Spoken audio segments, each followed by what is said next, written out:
Yang diksain saya itu Sulingye Niskala Panca Tirta. Begini beliau.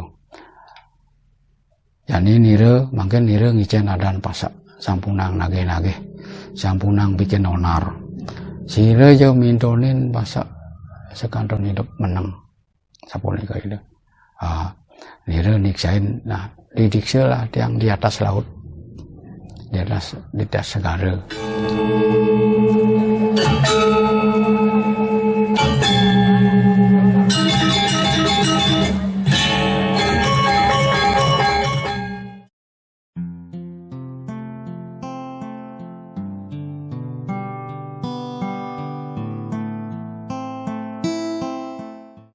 Kemampuan Juru Pasek sebagai pawang hujan ia dapatkan secara tiba-tiba.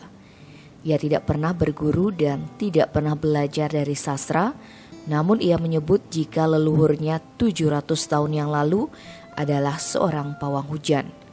Akan tetapi kemampuan tersebut tidak dilanjutkan oleh generasi penerusnya. Pasek mengaku sejak kecil tidak pernah lulus sekolah dasar. Bahkan untuk membaca dan menulis pun tak bisa. Namun ia sangat bersyukur diberi kemampuan sebagai pawang hujan dan akan terus mengabdi kepada masyarakat. Meski tidak mempelajari, namun selama ini banyak yang datang kepadanya untuk belajar menjadi seorang pawang hujan. Akan tetapi ia tidak pernah bersedia karena ia pun tak pernah belajar dari siapa-siapa, tetapi hanya mendengarkan pawisik.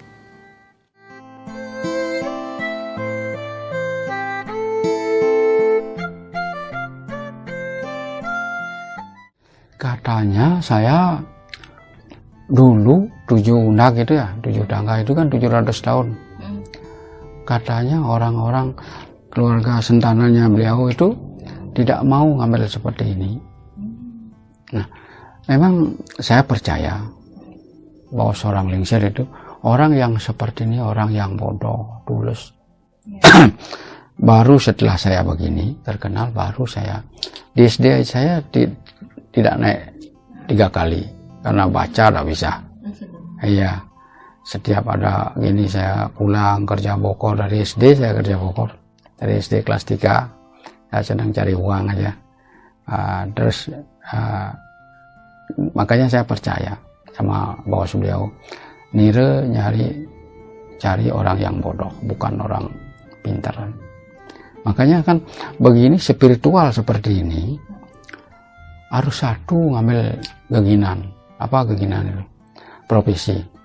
Kalau misalnya maaf ya, semeton samiring sejebang jagat. Kalau jadi pegawai sambil spiritual ngobatin orang itu bahaya sekali, riskan. Riskannya apa? Tidak akan umurnya pendek, tidak akan panjang umurnya. Karena apa? Kalau misalnya jadi guru ya jadi guru aja. Apalagi belum punya anak. Kalau misalnya ada dari tahun 2008 sudah 6.000-an mau belajar sama saya. Maaf ini semeton, bukannya saya pripit, enggak. Biar langgang kita dikasih hidup sama Ratu Sakti. Kalau jadi kan ada jadi kepala rumah sakit, kepala bagiannya lagi tukang terang, lagi dalang, lagi nopeng, karena fokusnya tidak ada di mana kita dipintunin gitu. Makanya yang begini harus fokus, tidur selalu lunasi cek. Kalau sampai, makanya saya tidak heran kalau ada tukang terang, tukang tambahin, kalau dapat pekerjaan bulanan dari pegawai pasti 0 dikasih ya. Itu tidak sidi karena begini prinsipnya Ratu Utara Lingser. Dia pendidik ngisiang ilmu, nak iragi hidup tidur tanah nak jaliu, dia maksakan kena. Kadang-kadang nggak banyak sudah jadi guru, jadi mangku, jadi balian, mau ikut-ikutan gitu ya.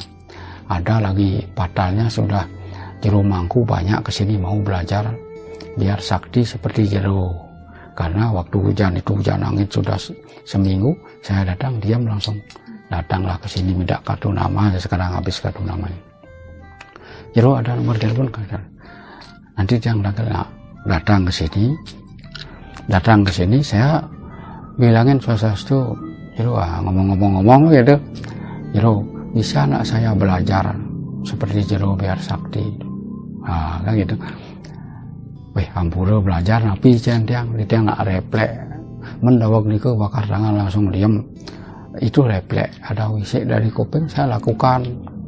Kalau belajar apa saya kasih. Nah.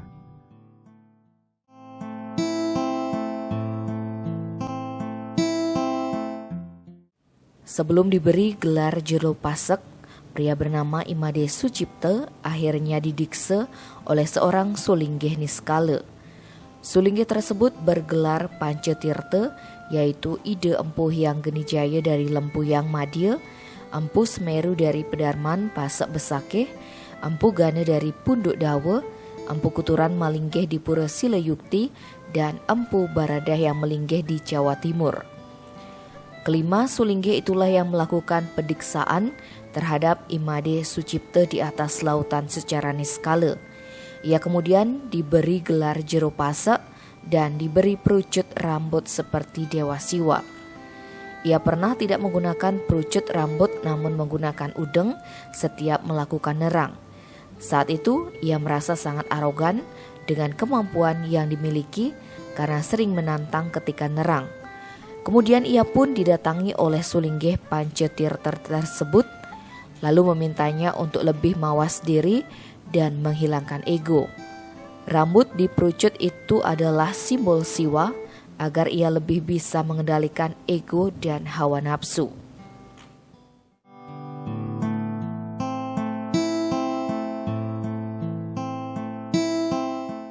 Yang diksain saya itu Sulinggih Niskala Pancetirta. Sana muaste Pancetirta, Ide Empu Hyang Genijaya ring Lempu Hyang Madya, Empu Semeru yang di Pedarman Pasek di Besakeh, Empu Gana sekarang Ide melinggih dulu di Gergel sekarang di Punduk Dawa, Empu Kuturan Ide melinggih di Silayukti, Empu Baradah Ide melinggih ring Jawa Timur ring Lebah Tulis. Nah itulah saya niksain. Begini beliau, jadi nire mungkin nire ngicen adan pasak sampunang nage-nage, sampunang bikin onar, sire jauh mintonin pasak sekantong hidup menang, sapun itu. Nire niksain, nah didikse lah yang di atas laut, di atas segara. Nah, remang-remang itu ya saya tahu sudah nire niksain, nah dikasihlah perucut biar siwa, nah gitu. Dulu dari 2010 saya tidak pernah pakai ini, saya melanggar terus, saya budak terus mudeng saja.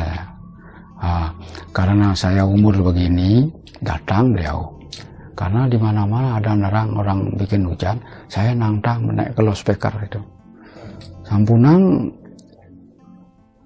secara istimewa bikin hujan, bikinnya 3 hari, saya seminggu lagi sampai begitu.